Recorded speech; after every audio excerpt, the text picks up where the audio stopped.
Today we're going to talk about what else but the election of Joe Biden. We'll touch on one final humiliation for Donald Trump in his campaign's efforts to litigate the results away in the courts. And finally, I interview Congressman Jamie Raskin for answers to the questions that everyone's been asking, like whether the Supreme Court could help Trump stay in office, whether he could pardon himself, and even what happens if he physically refuses to leave the White House. I'm Brian Tyler Cohen, and you're listening to No Lie. It's done. After 4 years of corruption, of incessant lies, of destroying our moral standing in the world, of the outright criminality, it is over. Joe Biden has won. He'll be the 46th president of the United States, and Donald Trump will leave office as a one-term president. And there's a lot to celebrate, but I think the first thing to do is to thank those of you who volunteered, who donated, who phone banked and texted, who canvassed, who worked the polls and counted votes, who spoke to friends and family and coworkers and neighbors who didn't vote in the last election and got them to show up, who spoke to those who voted for Trump and got them to change their minds. Thank you to everyone who stayed engaged and who stayed informed, who stayed energized when we had every reason in the world to feel discouraged. And I think that's the biggest thing, right? Every day we'd be faced with a barrage of news that was just incomprehensibly bad. We watched as kids got separated from their parents and put in cages. We watched trans Americans get expelled from serving in the military of the country that just rejected them. We watched as they tried to take healthcare away from 20 million Americans, as they emboldened neo-Nazis, coddled dictators, alienated our friends and allies, polluted the planet at its most vulnerable point, and let a pandemic rip through this country. To be confronted with that, and yet still persevere, still fight, still stay engaged, still maintain hope, that's what made the difference. It'd have been easy to just turn it off and check out. Instead, we mobilized the biggest turnout in the history of this country. So thank you to everyone for making that happen. And as gratification here, Joe is wasting zero time. On Monday, he's setting up a coronavirus task force. That's this Monday, November 9th, more than 2 months before he takes office. So if you were wondering what it would be like to have a president who actually takes the deadly contagion that's killed nearly 250,000 Americans seriously, this is what that looks like. The task force is going to be co-chaired by former Surgeon General Vivek Murthy and former FDA Administrator David Kessler. And aside from those titles, there's also the fact that they are not Scott Atlas, which in my opinion is their top qualification.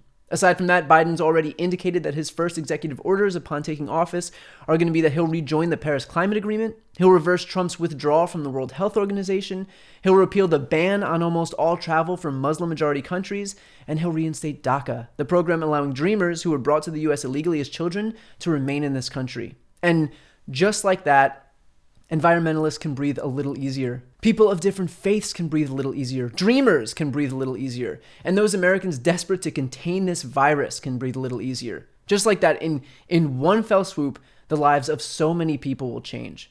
Now, as for Donald Trump, he has graciously called Joe Biden to concede the race. I can't even finish that sentence. He's holed up in the White House tweeting desperately that he won the race and threatening to litigate this thing until hell freezes over. I wish I was kidding. He's taken to Twitter claiming that he won when you only count the legal votes.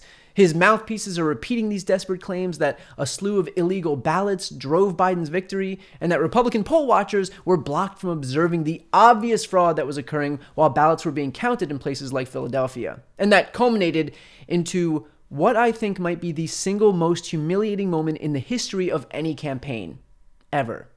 And that is that Rudy Giuliani, along with Pam Bondi and Corey Lewandowski, a real dream team of legal minds, decided to convene a press conference to challenge the legitimacy of the election.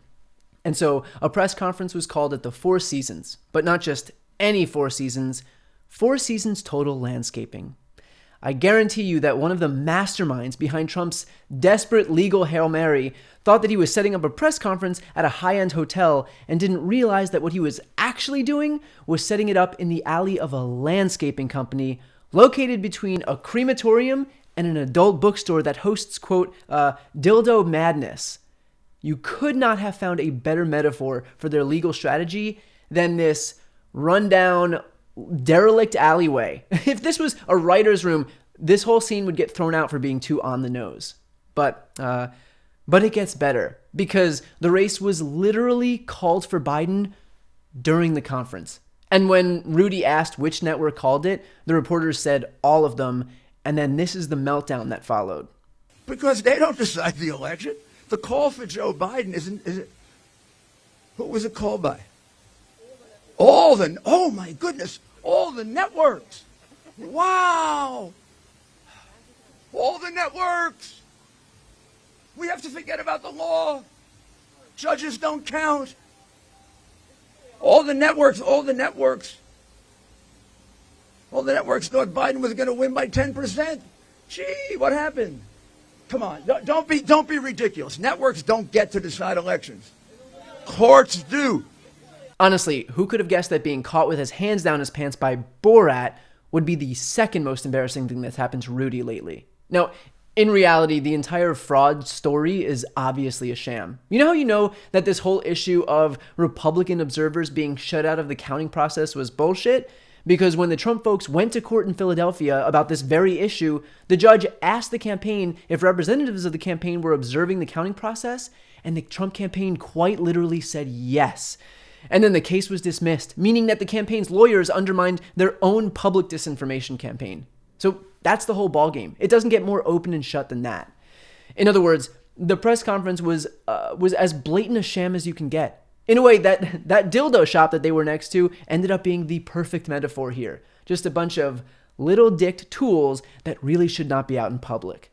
So why are they doing it? Why won't Trump just acknowledge reality and concede? Two reasons, I think. The first is that this is their last chance to squeeze some money out of their supporters. So they'll send out a barrage of emails claiming that the Democrats are trying to steal the election and that this is the biggest fraud in American history and that your weekly donation is the only way they can fight back, your recurring donation.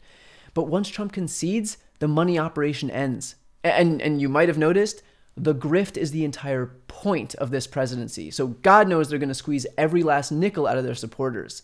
But the other reason is just ego. Trump knows he suffered a massive repudiation at the hands of the American people. This wasn't some grand conspiracy against the Republican Party. It was a repudiation of him. His whole conspiracy about rigging the election results would suggest that we rigged the election to lose seats in the House, to fail to take the Senate, to lose state legislatures. So either we rigged it to purposefully hurt ourselves, or it was only Donald Trump who the American people rejected. And that's the part that hurts. It was him unilaterally who the American people voted out. But because his ego is so fragile, he'll never accept that. So he needs to play pretend and do this whole ridiculous song and dance as if some fraud was perpetuated. It is political theater that serves no purpose other than to protect this delicate old man. In reality, he knows the truth. His campaign knows the truth. And they may not say it publicly, but in the words of Donald Trump, it is what it is. So while you breathe a collective sigh of relief and celebrate the fact that Donald Trump is now a one-term president, I do want to flag one thing, and that is that this isn't over. We still have 2 runoffs in Georgia that will likely determine whether the Senate will be in Republican control or if it'll be split 50-50, in which case Kamala Harris, as VP, would act as tiebreaker. Those races between Raphael Warnock and Kelly Loeffler and David Perdue and Jon Ossoff happen on January 5th, 2021.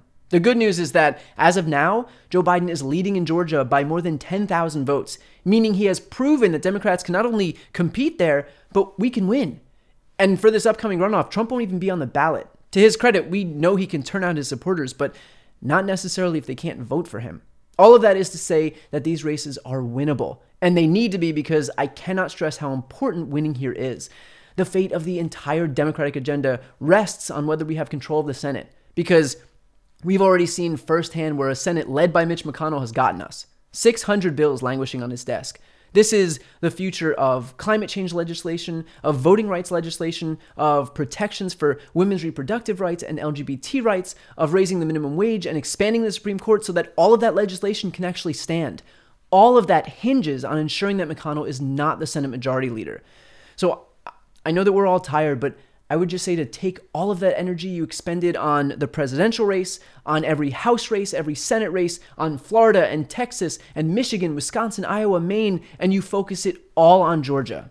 Think about all of the work you did to get us where we are today. This is to make sure that it wasn't for nothing. This is to make sure that for the first time in years, we're not spent fighting against something awful, but fighting for something good.